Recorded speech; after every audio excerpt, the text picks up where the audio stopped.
Full confession, I was the most excited about the sex work episode. Leading up to it, I kept asking the producers, when are we going to do sex work? When are we going to do sex work? And finally it happened. What you all don't know is behind the scenes, we were running way behind schedule. So 2 of our guests had flights to catch. So I know some of you all were like, stop talking over each other. But we were all so excited to have the conversation. And it was robust right from the start. Our executive producer had to say, stop potting, wait till the cameras are rolling. Because as soon as I saw them, I had so many questions. I really wanted to focus on the humanity of these women because so often they're viewed as just something to pleasure yourself to, or even from some people, someone to judge. And I wasn't there to say whether sex work is or isn't for somebody. I wasn't there to judge them, but I really had an intellectual curiosity about their work and their life. And I have to say, Cinnamon Love, I mean, she really approached the conversation from, let me tell you holistically what this industry was like in the 80s and 90s and some of the challenges that occurred, but also some of the things she changed. And the key point of that is the thing that plagues us every day still in this country, and that's racism. Take a listen to how white women are paid in the porn industry. There's a big difference between, or there was a big difference between there's a racial pay disparity also. Yes, I want to get into that. Yeah, Black women are paid lower. Black women are paid lower, just like every other industry. Or is it? Oh yeah, it is black women. Yeah, black women get paid a lot less. Black men get paid less? Black trans people get paid, and black queer men get paid less than black women. Heterosexual black men, no, they don't get paid less. Yeah, heterosexual black men also get paid less. I thought it depends on white women, that like the heterosexual black men depend on the white. We've paid that. Oh, okay. We fixed that in 2020. Good, thank Jesus. We fixed that in 2020. During lockdown, we had a big, there was, as the entire world was on fire, the adult industry was also having its Black Lives Matter moment. And so lots, with the way that, the Black sex work Twitter was in the streets. Yep. Were online. Bailing people out from, people were protesting.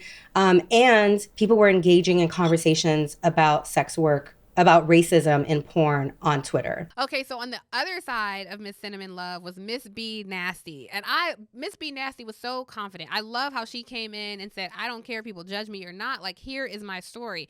She served her country. She served in the United States Navy. She left the Navy to pursue sex work. And I think a big misconception is that if you work in sex work, then you must be promiscuous. But she shares a bit about her background and why she got into this. And I have to be honest, she did not come across like she was promiscuous. In fact, she says she was the opposite, and she gets into why. Take a look at what Miss B Nasty had to share with us. What I find more striking is your story, that you were a member of our armed forces in this country and transitioned from that to sex work. Tell me how that happened. Wasn't in the plans, but yes, I got out the Navy and I was in a relationship that was not the best relationship. And through the course of that relationship, after we had our child, there was lots of cheating. And then when he was not going out to physically cheat, he was still disappearing. So there was a need to figure out what that was. Come to find out, he was giving money to cam girls and other content creators such as myself.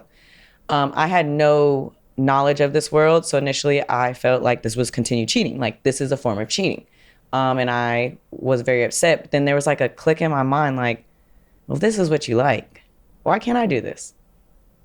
And then there was a shift to, if this is what you like, I'm going to try this. And then it was like, whoa, I kind of like this. Oh, this is freeing. Oh, these people like what I'm doing. And I just stuck with it. Camming in the beginning and making my own videos on my phone.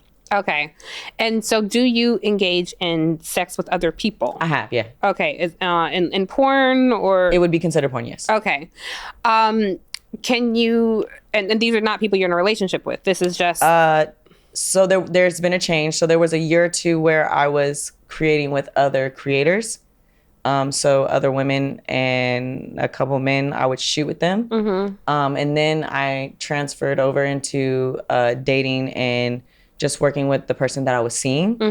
And then I stuck with that because it felt more personal.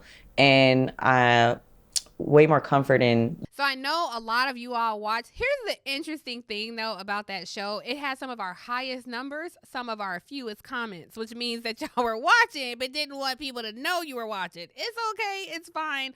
But I'm grateful to the women who came and shared with us because I wanted to create a safe environment for them. And I think just as our fellow humans and in humanity, that we should have a little bit of care and concern and just curiosity about what they go through, regardless of how you feel about sex work. I do think when we decriminalize and destigmatize, it makes it safer for everybody. So I know there's a lot of opinions about it, but I'm really happy that you guys tuned in, and hopefully, because y'all didn't leave a lot of comments, that you all were talking about it amongst yourselves, and maybe with a little less judgment and a little more compassion for the people who work in the industry. So one of our most popular episodes was definitely Faith, because we had Miss B. Simone, a believer, sitting across from Miss Edith Gray, a non-believer. And I have to say, when we were booking the show, I really wanted an elder, that old church mom who's in church every Sunday, with a young person who's saying, nope, I don't go to church. But in this particular episode, it was actually the opposite. Take a listen. So I'm curious for you, why don't you believe? I think the main thing is I don't believe because there's just not sufficient evidence for me to see the workings of this supernatural power that we talk about all the time. Mm-hmm.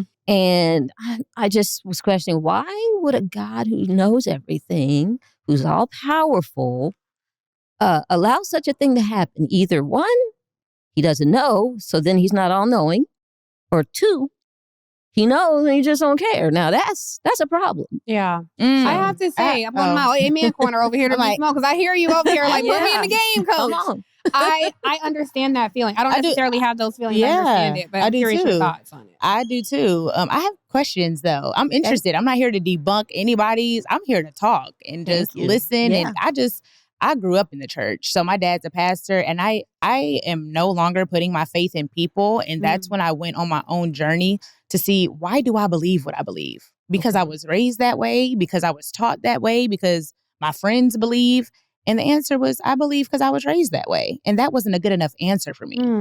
What I love about the episode is both people were respectful of the other's position. And so often, the stereotype is church folk could be judgy. And B. Simone wasn't. She was very open and receptive to where Edith was. Edith wasn't judgy. She seemed very open and receptive to where B. Simone was. And so it was a really good exchange of folks. And, me being somewhere between them. Now, I ain't gonna lie. I was thinking about the spirit of my grandmother and all the church-going folk in my family who were going to feel a way about me up there not saying God is good all the time and to all God be the glory. Listen, I am a believer. I just am not so literal. I don't know that I follow biblical literalism, but I still like that we had the conversation. And again, with all of our episodes, what I love is that you all say you talked about it at brunch, you talked about it at your book club, or you have your own group chat discussions about these episodes. And that was one that you all certainly shared a lot. Actually, I want to play one more clip from that one and take a listen to what Miss Edith said, because some of y'all folks who are in church on Sundays was not happy about her claims about Jesus being thrown under the bus. Take a listen. I'm not the only one who's been skipping Sunday morning service. You know who you are out there. Why don't you believe? We hear all the bad news in the world. Why would a God who knows everything allow such a thing to happen? Either he doesn't know, so then he's not all knowing, or two, he knows and he just don't care. That's a problem. Jesus walked the earth. How are we to know if somebody But you don't believe saying, Jesus walked the earth? You don't believe he was real? People have killed in the name of Christianity. Jesus. People have died, set themselves ablaze. And God didn't say do none of that. I don't go to church anymore because the pastor was caught stealing. The pastor cheated on his wife. But that's not why you should have been going to church in the first place. If you have a relationship with any human, you're going to be hurt. When you get hurt by somebody that you put on this pedestal to be better, less human, it hurts more. Why did you believe in God prior to atheism? I grew up going to church every Sunday. I didn't really question it. It was just culturally binding. God is not forcing anybody to do anything. He's the perfect gentleman. No, well, Jesus was thrown under the bus so that God could get clout.